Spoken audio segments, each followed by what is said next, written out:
We hear a lot of perspectives on the Mankind podcast. Inclusion of a guest is not an endorsement of their views, and the opinions expressed here do not always represent the mission or values of the Mankind Project USA.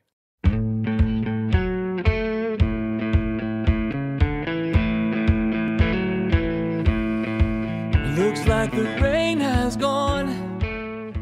Hey, everybody. Welcome back to the Mankind Podcast. I'm Boysen Hodgson. And I am Brandon Clift. You sure are. We're together today, and we're here on the podcast. And the Mankind Podcast is a show where we do what, Brandon? We break the molds of modern manhood to prove there's more than one way to be a man. Constantly complicating issues of masculinity and manhood.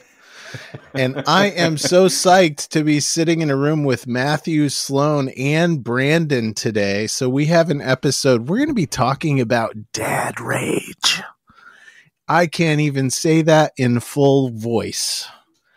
The three of us are fathers, all in different parts of our fatherhood journey, and we're going to be diving in. But let me tell you a little bit about Matthew. Matthew, first say hello.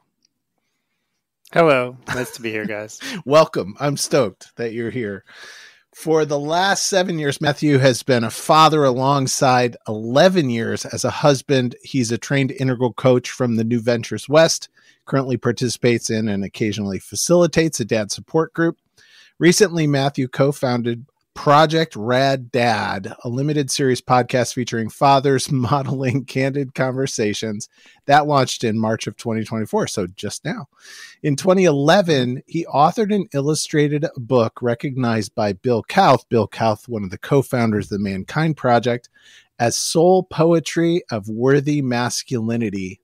Currently, he's finishing his second book, an illustrated story for mindful fathers raising spirited daughters. Matthew is the creative force behind the Fatherhood Dojo, an email newsletter and podcast with the mission to empower fathers on their journey toward greater authenticity, encouraging a deeper connection with their true selves. And I first met Matthew a very long time ago after he authored his first book, and Tuli's Garden. And that was like early in the days of Mankind Project doing anything recorded. And I have fond memories. And we have recently reconnected in work that we're doing with the Global Compassion Coalition. So I'm stoked about that. So Matthew, where do you want to start us off today?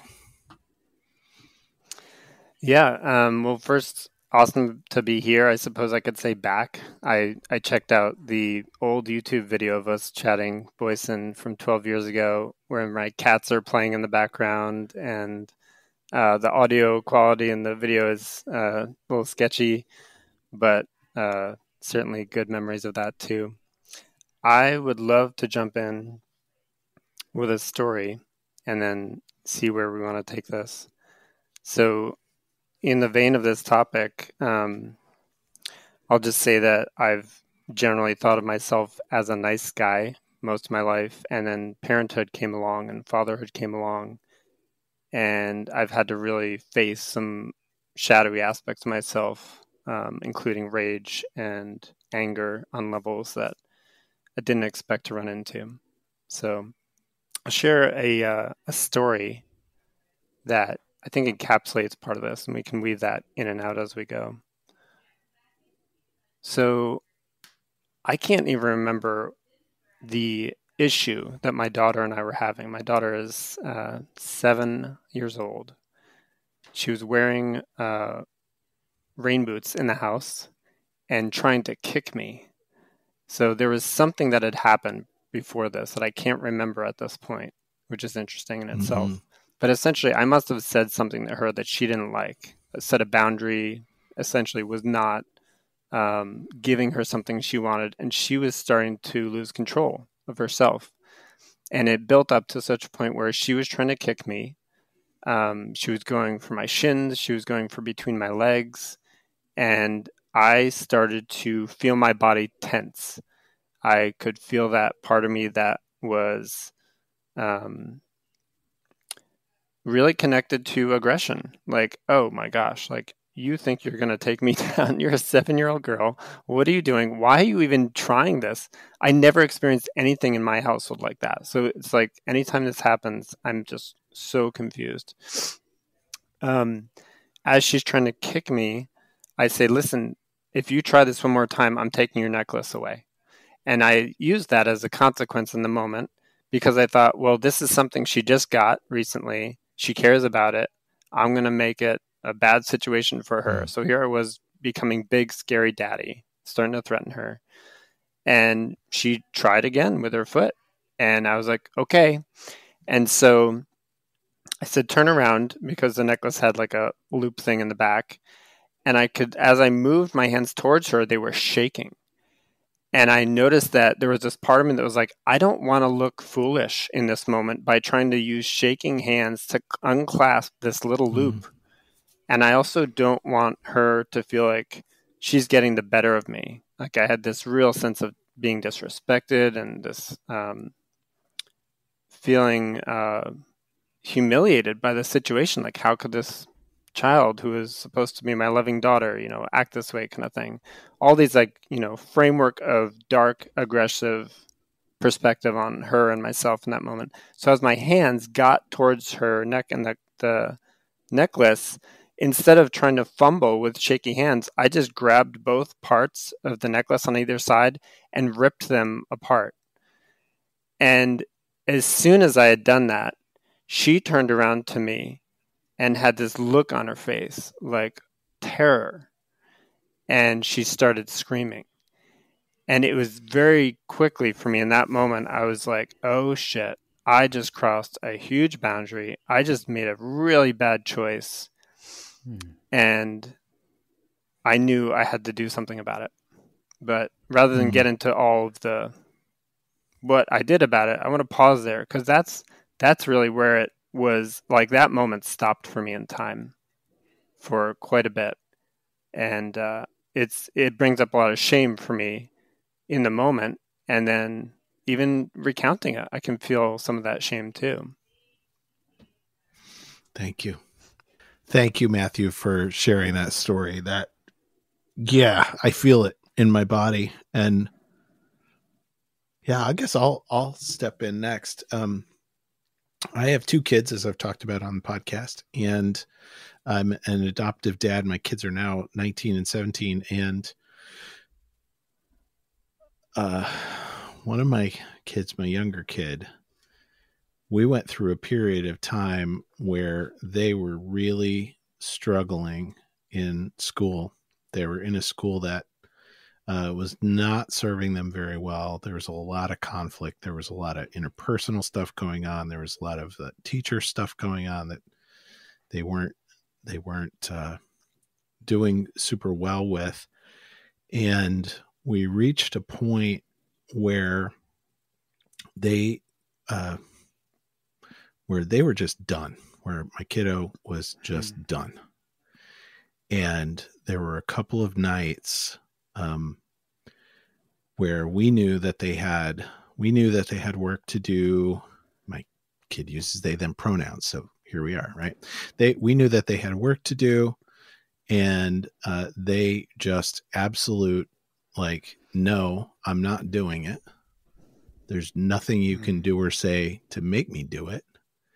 And there was an expression on their face that was just absolute flat, expressionless disconnection from me or from my wife.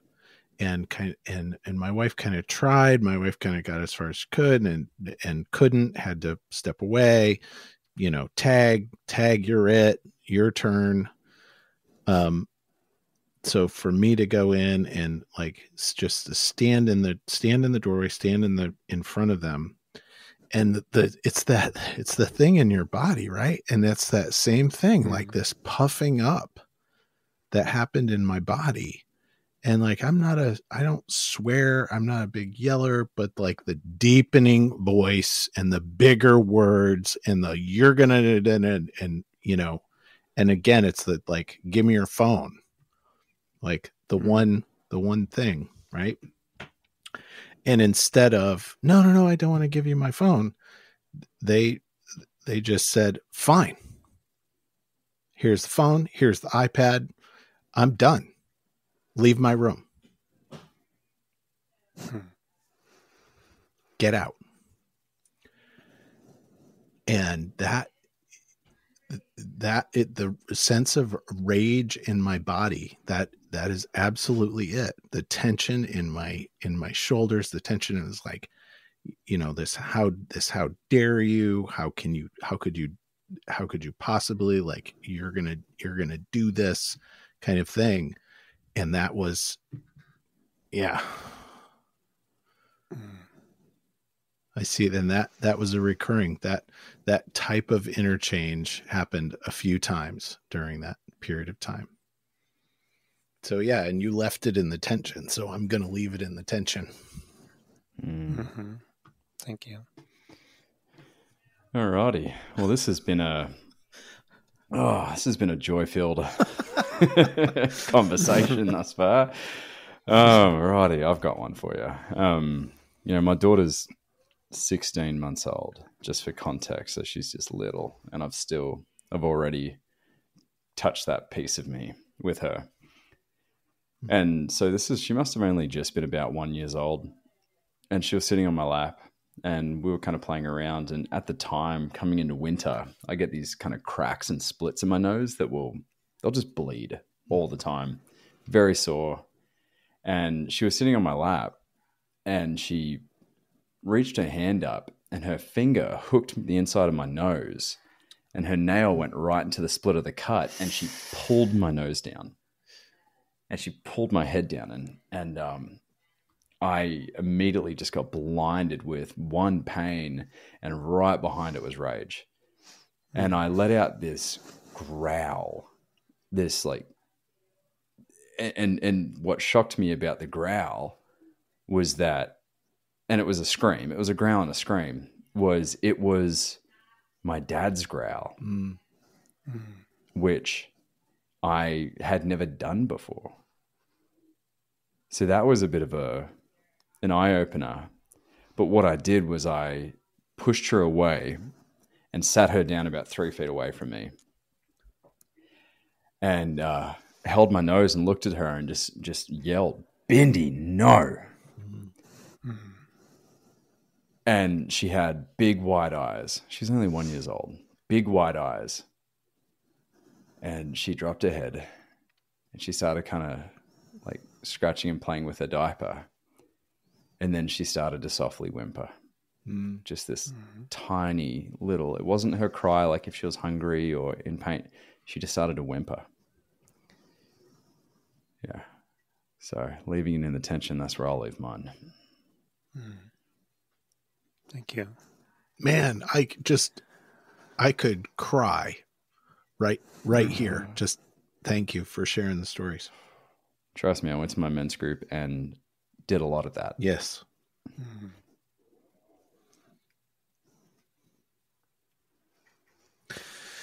So there we are. We've shared some stories.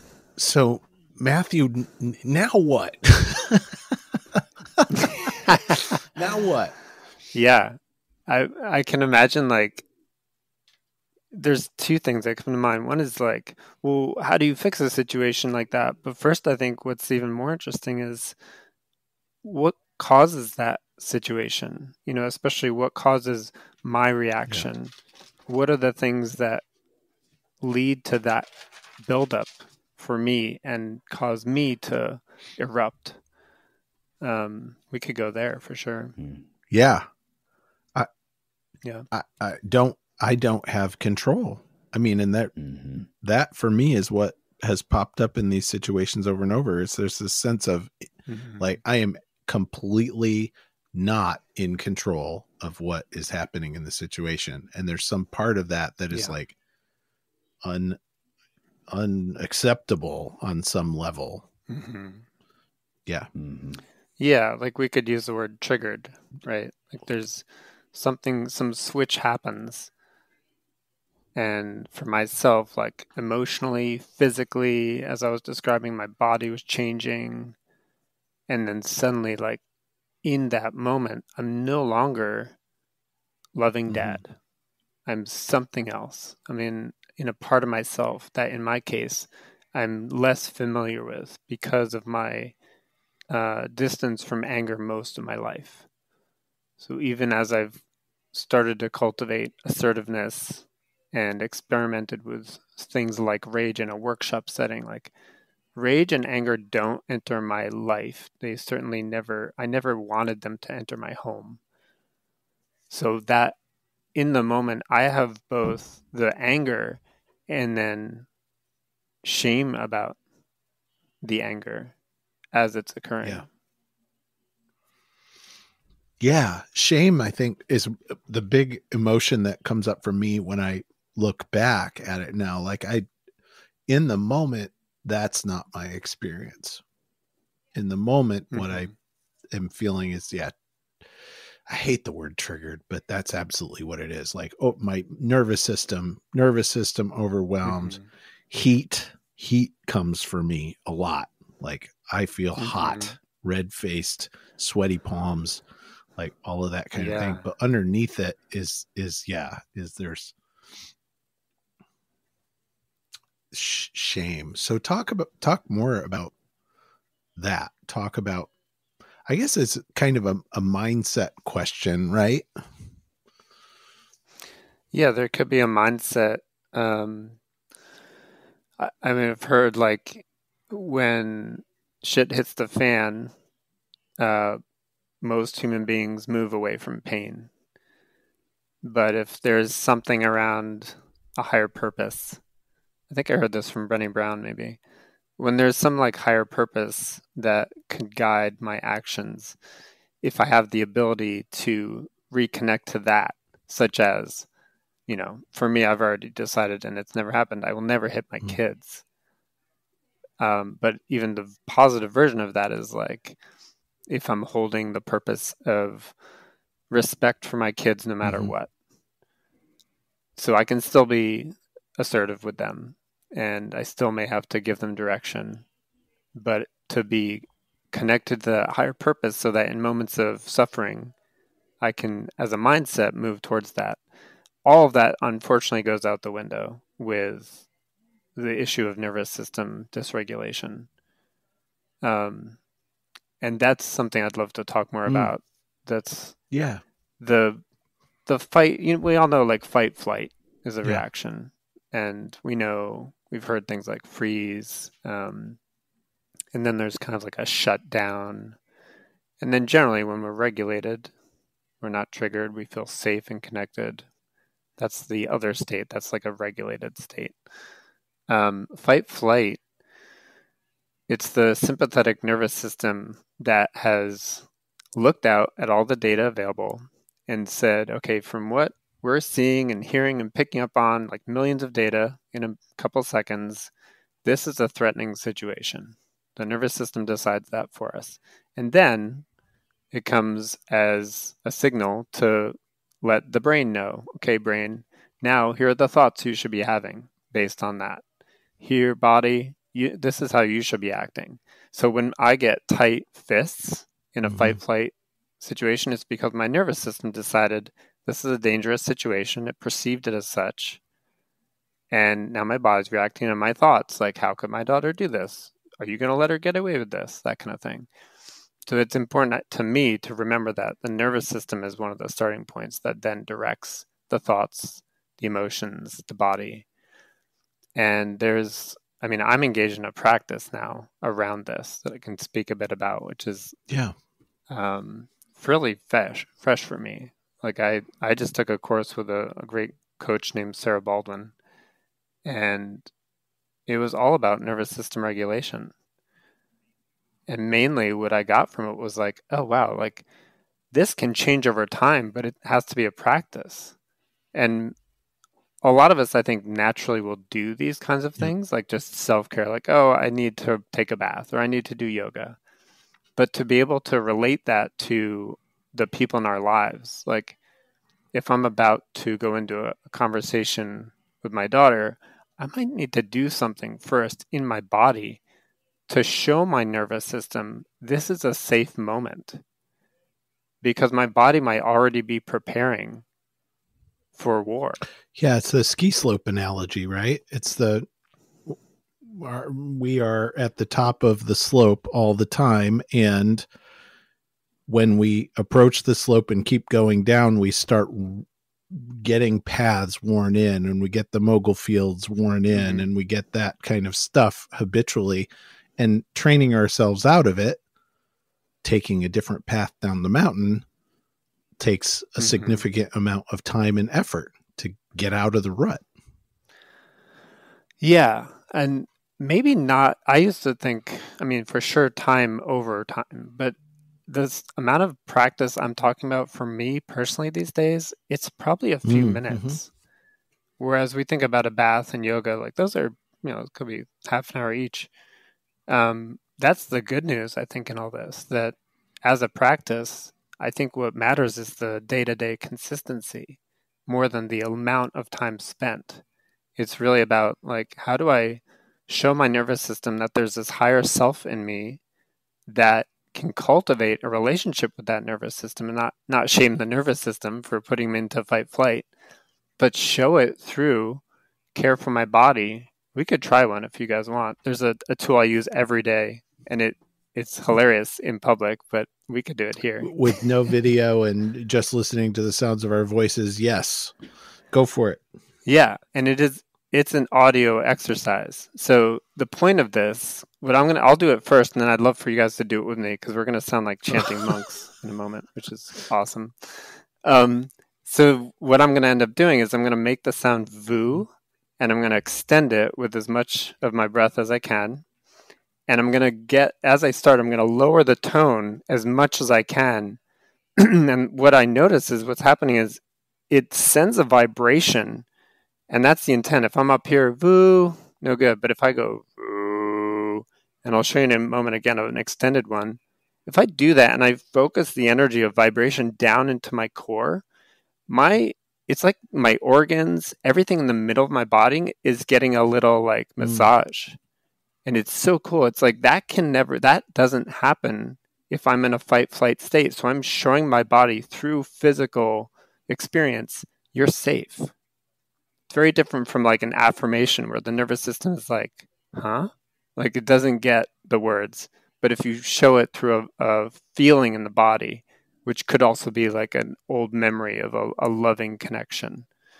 But let's try this VOO one. I'll do it once, and then you guys can join me for another. So I'm going to put one hand on my heart, another hand on my belly, also from our friend Daniel Ellenberg, showing me how to be connecting my heart to my courage.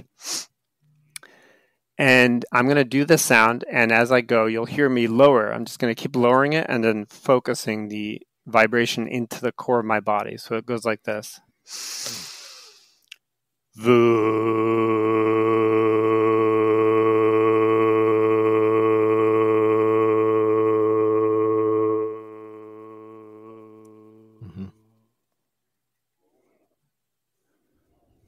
there's a good pause before and after that. You guys ready to do it once with me? Okay, so we'll take a deep breath in and VOO it out.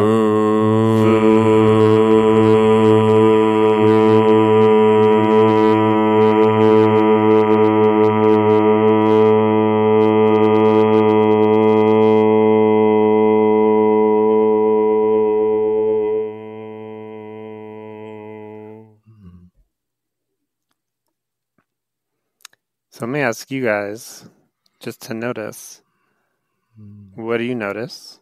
And then report when you are able. Well, firstly, did I have the longest VOO? Oh, yeah. You got points. Yes, it's like when you're at the urinal and you're like, I'm going to pee longer.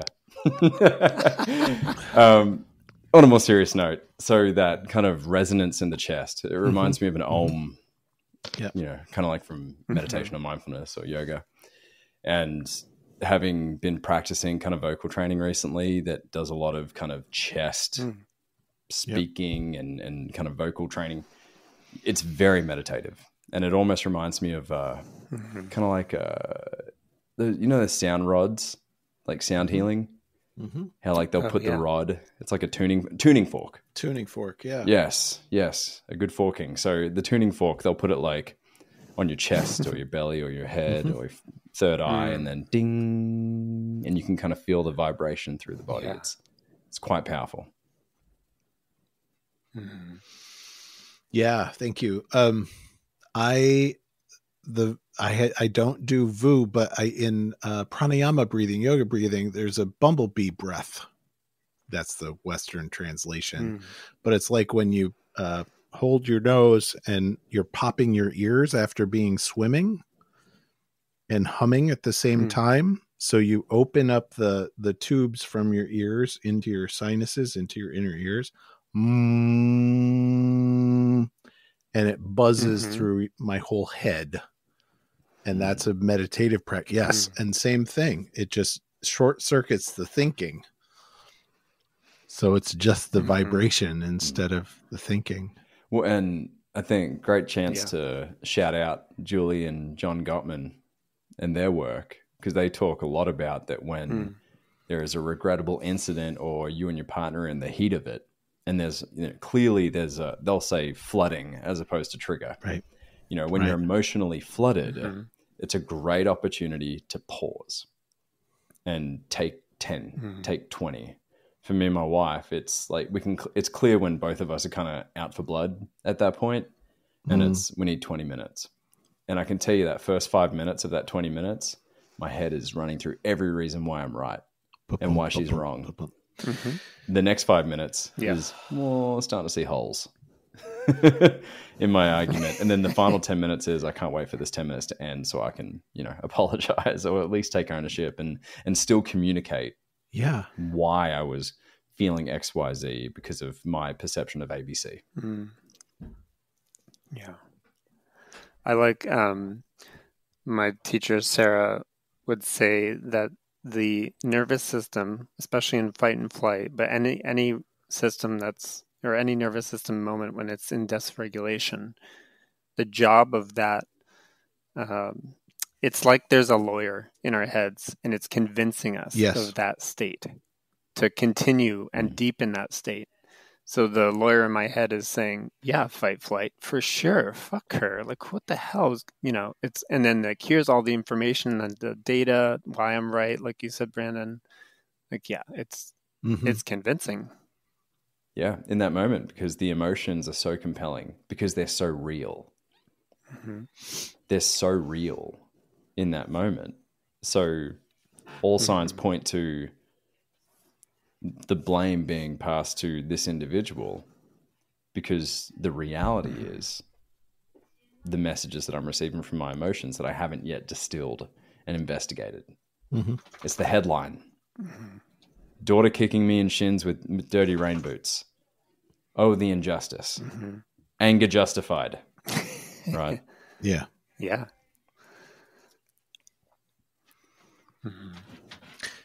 That mindset and the bigger, it's the zooming out function, right? Like the arguments with my kids and my kid about homework and what you're doing. And I then build a whole entire case about their future in that moment. Yeah. Like this is the kind of person I'm creating in this moment, or this is the kind of person they're being. Right. And if I don't fix this, they're going to get, there'll be some form of pushback from the community, because clearly I know what the community is going to appreciate and not. They're not going to appreciate this kind of behavior. I better get this in check now before she goes out, or he or they go out and get pummeled by the society out there that I should be afraid of. Yes. Let's pull that thread a little, because there's say what you will about Mr. Dr. Jordan Peterson, but that's just something that he drives a lot with parenting, and his parenting advice is, your kids need to understand the behaviors that are going to have them accepted in greater society. Like if they are, if in the environment they're raised in, they can get their way just by chucking a tantrum, they're going to have a rude awakening when they get into the real world, and that their boss won't suffer a tantrum, right? Or when they're dating. Yeah. So I'm curious of, Great. ways in which, and maybe we're putting the cart before the horse here, it may not be there yet, but, ways in which we can meet our children where they are. Because clearly if they're acting up, there's a need not being met. Yeah. So meeting them where they are, but also, you taking a necklace off or ripping it off. Obviously an overreaction as you claimed it to be, but someone else might be like, you're going to get a pop on the butt if you keep this up, right? So actually making sure the learning moment or the teaching moment is not lost. Yeah, that's tricky. I'll give you my take on that. And I like the nuance. I love stuff like that. So let's see.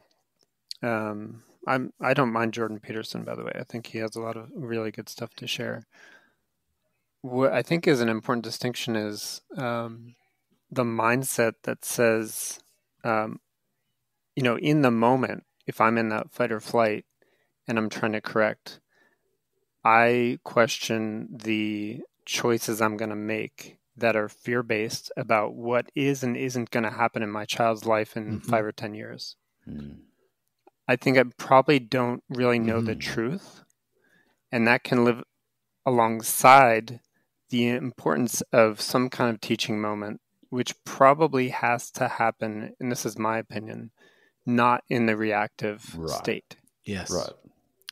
And so that teaching moment can be, we could talk about that stuff, repair, and I can finish my story and we can all finish our stories. That's the distinction to me. It's like, I'm going to come at it from fear about what I'm projecting about the future, which is probably not very realistic. Or am I going to come at it from, I'm here to help build a resilient child. How can I do that and be in a regulated state when I'm in that conversation or dynamic? Yeah. So that having that self-awareness and being able to self-regulate then to identify like, man, my emotions are hot right now. I'm being flooded or triggered. And, the formula that's present, if I continue, it's likely not going to be, it's going to become a regrettable incident. So if I can take that time and take that moment, but make sure to connect back, not push it under the rug, but, circle back when every party's emotions have been able to perhaps regulate and cool down. Yeah. I feel I have more access to my daughter and my son, who's younger even, when I'm trying to get something across or trying to get to their wisdom. It's like it's impossible when they're near or in a tantrum or dysregulated state. Yeah. Yeah.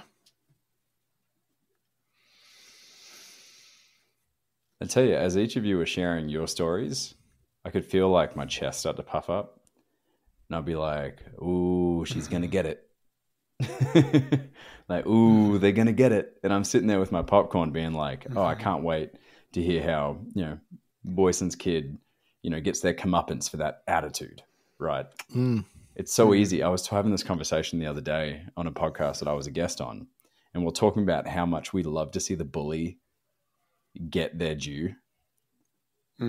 With that clear villain that's been portrayed in the movie or the story or the book. And we want to see judgment. For there to be a clear distinction of you are wrong. Do you get that? It's like a submission almost. Yeah. And the perceived satisfaction that comes from watching them get that comeuppance. But really what's the if we're at it to win, then it's blood's drawn at that point. And, I think of it like, back in my fighting days of sparring, it's like, man, someone hit me with a stiff jab, even if they didn't mean to. I'm biting on the mouth guard and I might hit them a little harder myself, these little jabs that... Right. I want to go there because I think that's really important, right? Like somebody hits you with a stiff jab that's probably even harder than he intended to hit you. Mm-hmm. More often but than it not. doesn't matter. What comes up in me is, hit harder. There's a reciprocity kind of thing that I think it's driven by fight or flight on some level, but there's a you're not going to dominate me. Yeah. Kind of thing that has definitely shown up in my relationship with my kids when I'm in that, when I am not regulated, when I am not in a good space, where I'm not focused on big picture, is like, oh yeah, you think you're going to control this situation? Well, I'm going to show you, kiddo. Yeah. Yep. My wife and I recognize that as tit for tat, where, I might bring up something that's frustrating, or she might. And before I can even listen and receive what she's telling me, I've got 3 examples where she did the same thing. And it's, and I in that moment want to share those examples. Like, who are you to tell me this or that, instead of receiving and really looking for the intention of what's being shared. And what's been pinging in my mind through this whole conversation has been intention and impact. All right. Yeah. I want to bring in another nuance here. You guys have heard of mirror neurons? Yeah. So the idea being, it's very easy to see if 2 people are in a conversation, sometimes they start to mimic each other physically, and you can see their attunement through the way that their bodies are looking similar. I think that's also what's happening when our kids are dysregulated. Because we love them, because we're in their presence, our mirror neurons are starting to pick up on their dysregulation and see threat and danger and start to feel the dysregulation in our own bodies. And I'm sure that happens, with our partners, any human being. It's unfortunate when, if we come across social media that's all negative, or news that's all negative, then we're getting that experience and starting to feel dysregulated. So I say that to say it's not that it's the other person's fault, but it's a part of what's going on. I can question what is it in my history, or what is it about being a man, or all that is that I'm bringing to the situation. But also I recognize now that it's also because I'm in connection, I'm attuning to this person. I'm just not as aware. I'm picking up on their stuff and it's translating. This is sort of like an eye for an eye experience. They get mad, I get mad. We're just attuning on some level.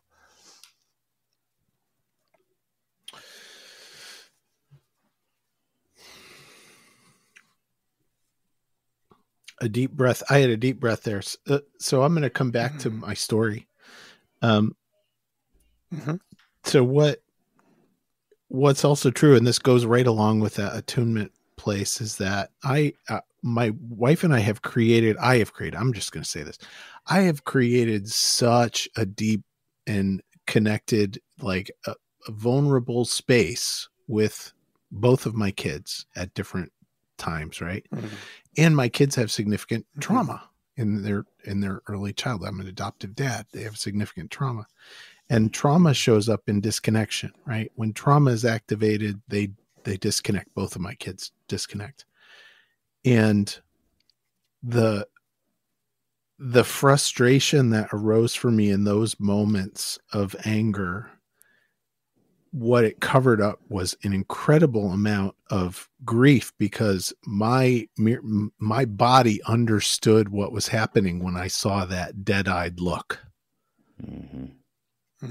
That dead-eyed look was trauma. Yeah, defense mechanism. That was gone. I'm gone. And and it was like the desperation in me just popped up as like, no, yo, you can't go away. No, it's like, you have to stay. You have to stay here. Like, even if we're going to fight through this, we're going to fight through this, right? Whatever it is. But we had to learn that it was like absolutely 100% necessary that we stop everything that was happening in that moment. Like, I can't do this, leave my room, means I can't do this. Leave my room.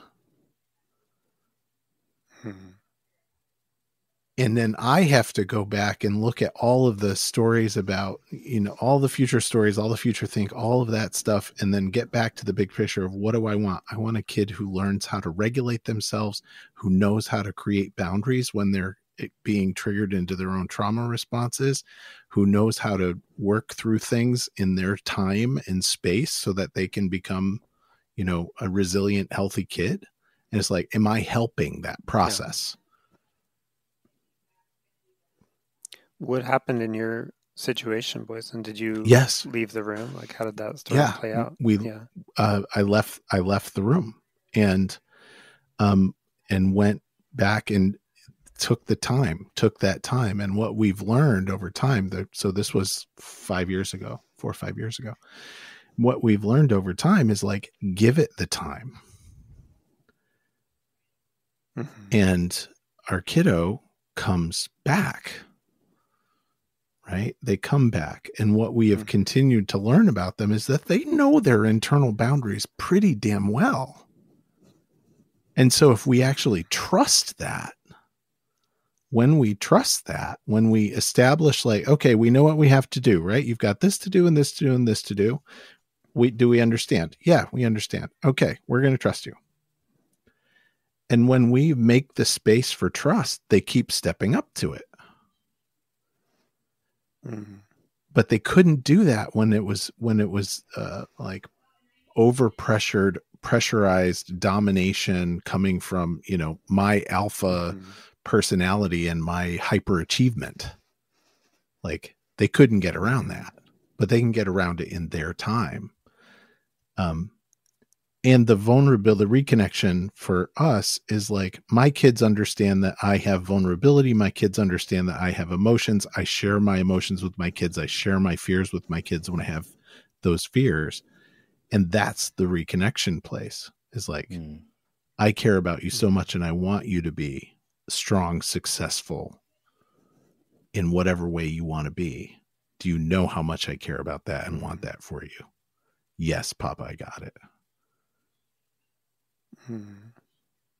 Sweet.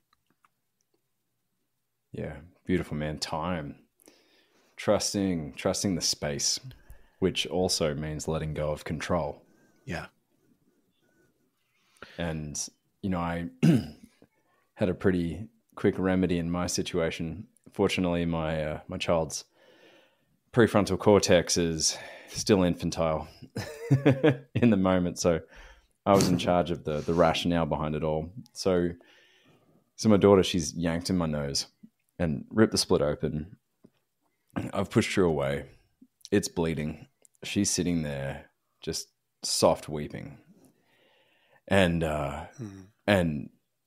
the immediate thing that came over me was this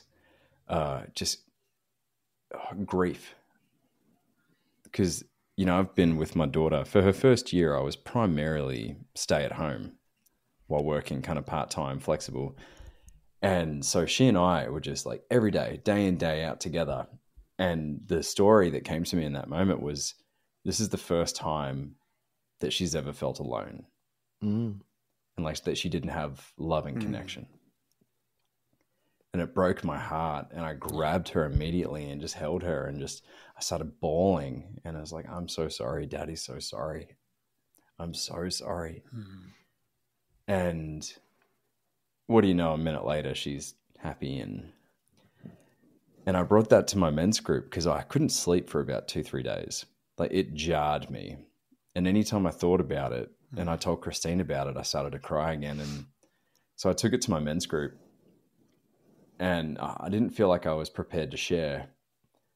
But a man in my circle shared his story, unprompted from my situation, but shared his story of how his father, dominated him in one of those moments where he was acting out and never apologized for it.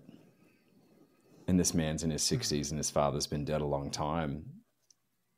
And he was sharing, I still hate my father for that. He never apologized.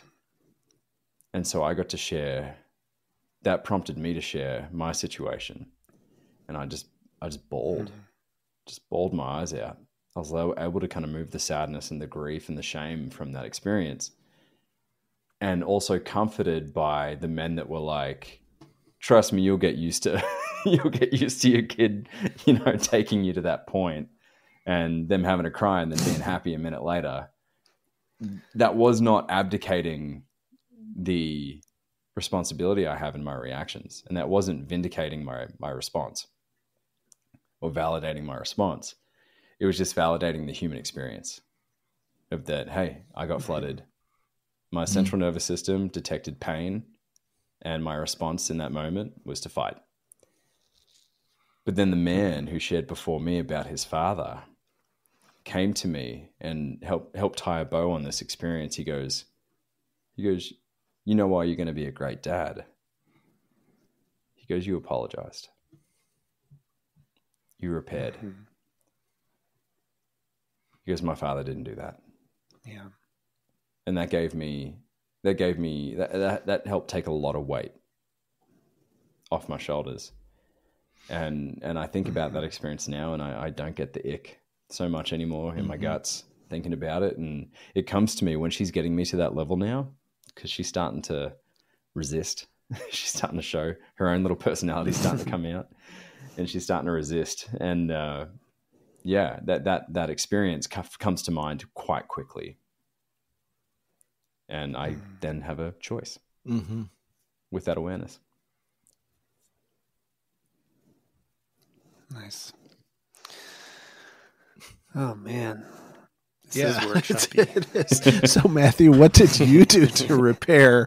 And then maybe talk more generally about the idea of, so what do we do with dad rage? What do we do about this? Yeah. So in my situation, it was a repair moment. That's how I felt. I framed it.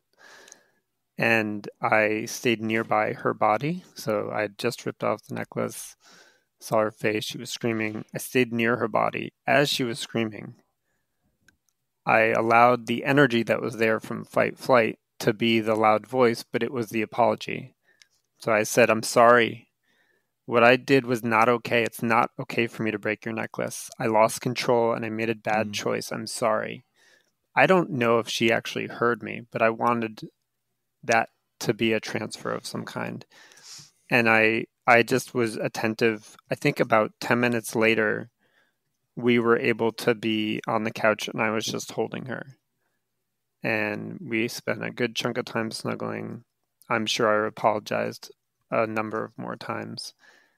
And then what wrapped it up for me was I told her, I will fix your necklace. I didn't know what I was going to do, but my neighbor has some jewelry tools. So I made an appointment for us to come over, and I brought my daughter with me.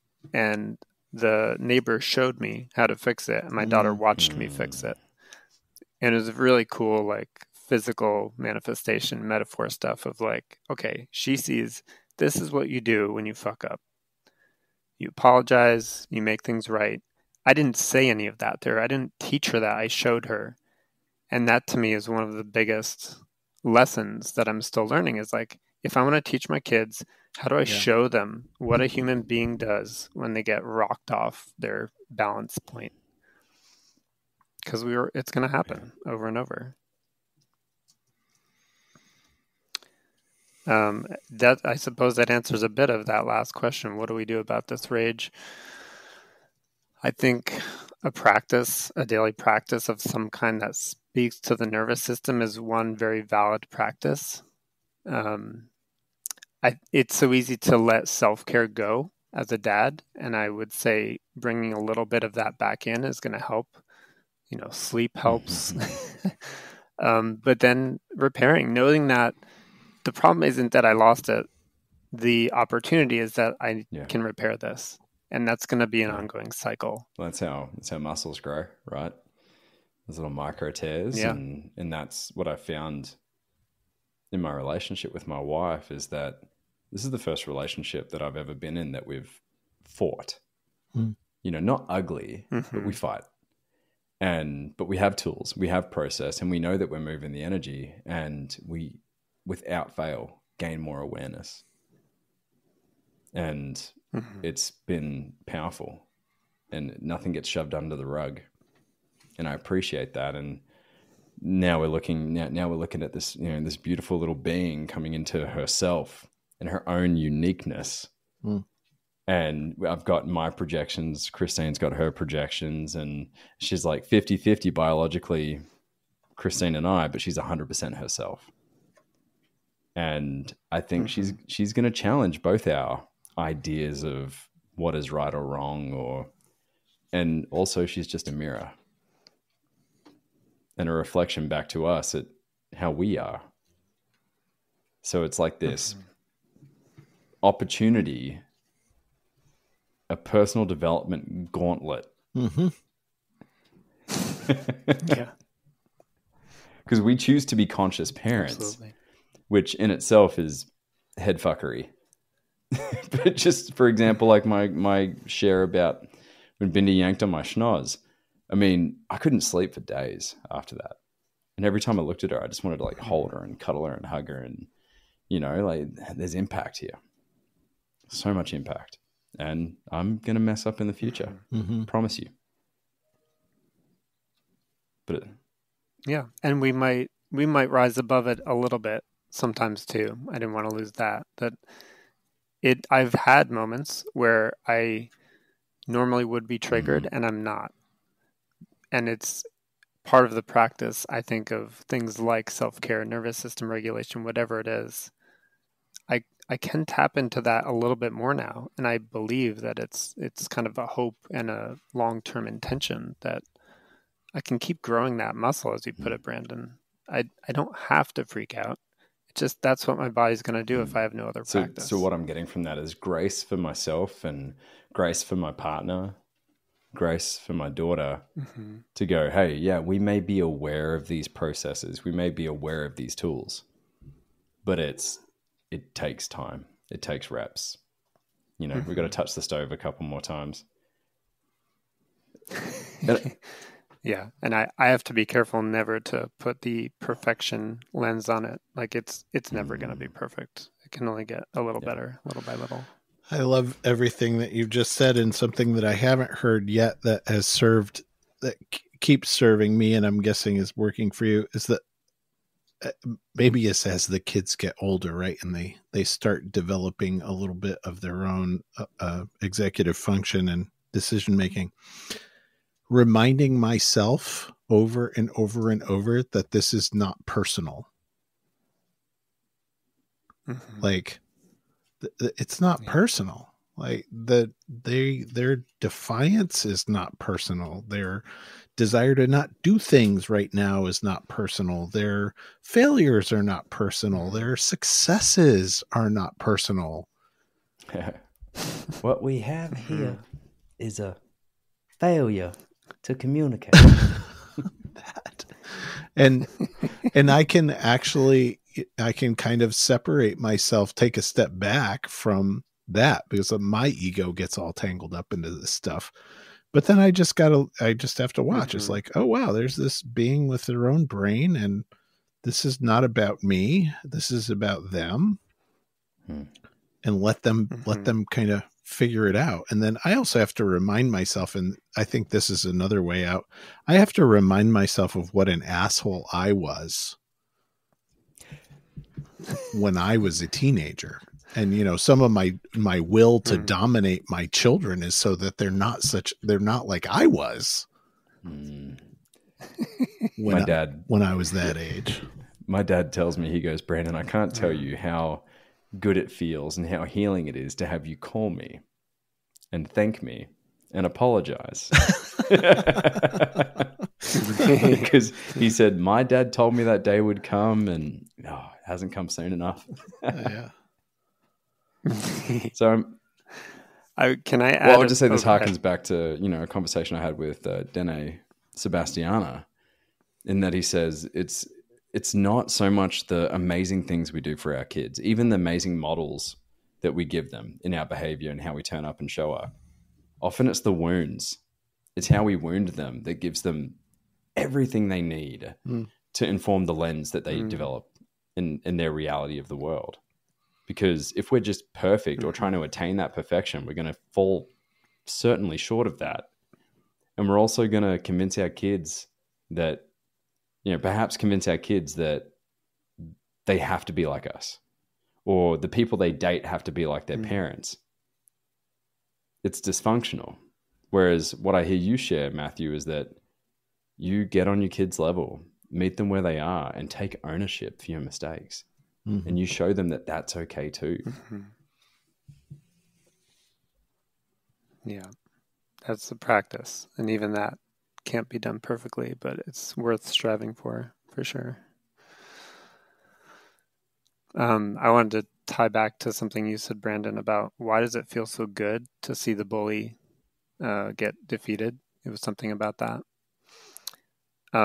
This to me is an important piece to be aware of in our culture, that generally the stories we're taking in have that quality to them of a kind of a beast or a dragon rising up and then a hero coming and vanquishing it and kicking it out of the kingdom.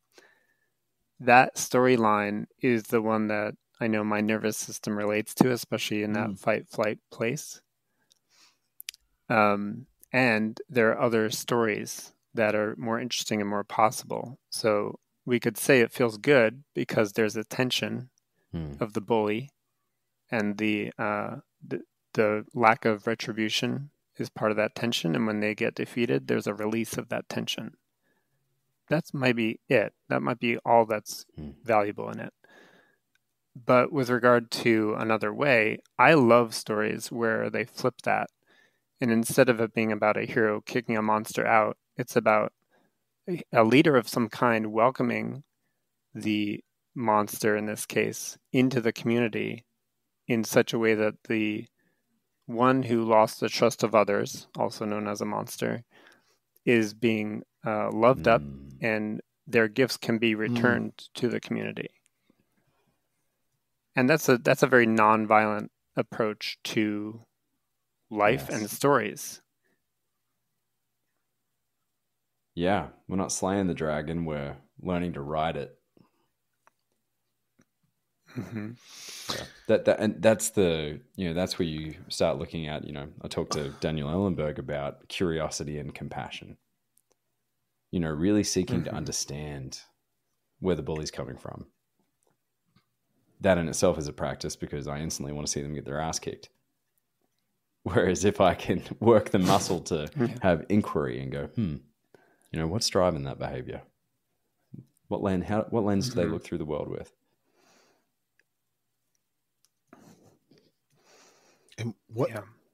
And transmuting fight energy into something else that's fun.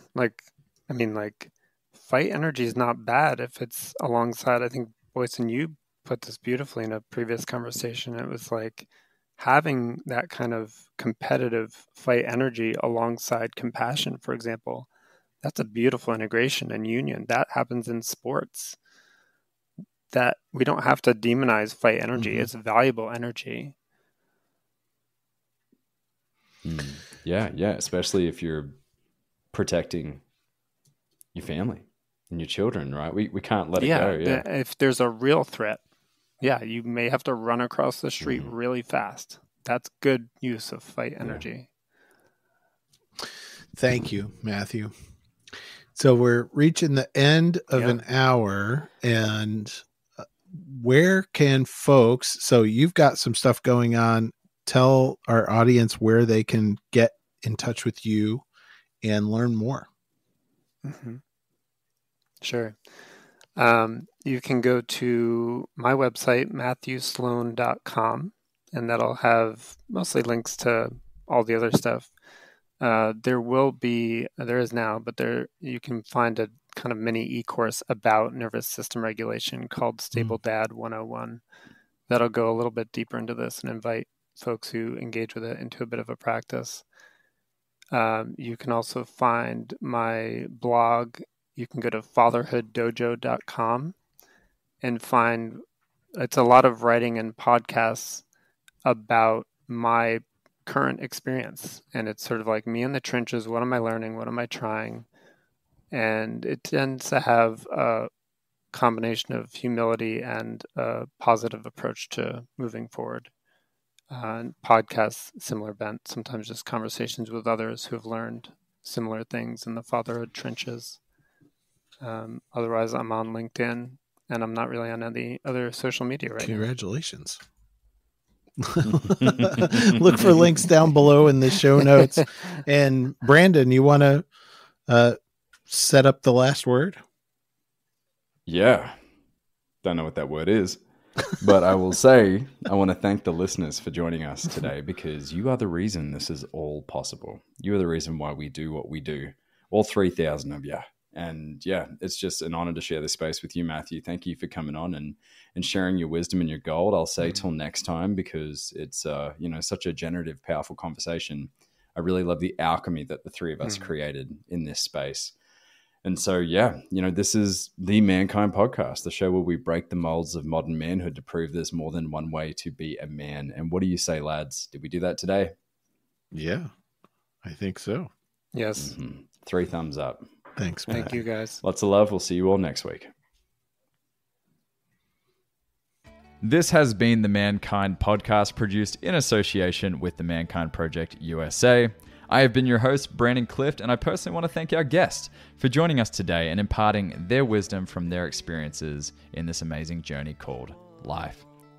And of course, I want to thank you, the listener, because through your attention and your support, you make it a heck of a lot easier for us to let men out there in the world know that they are not alone and that there is more than one way to be a man.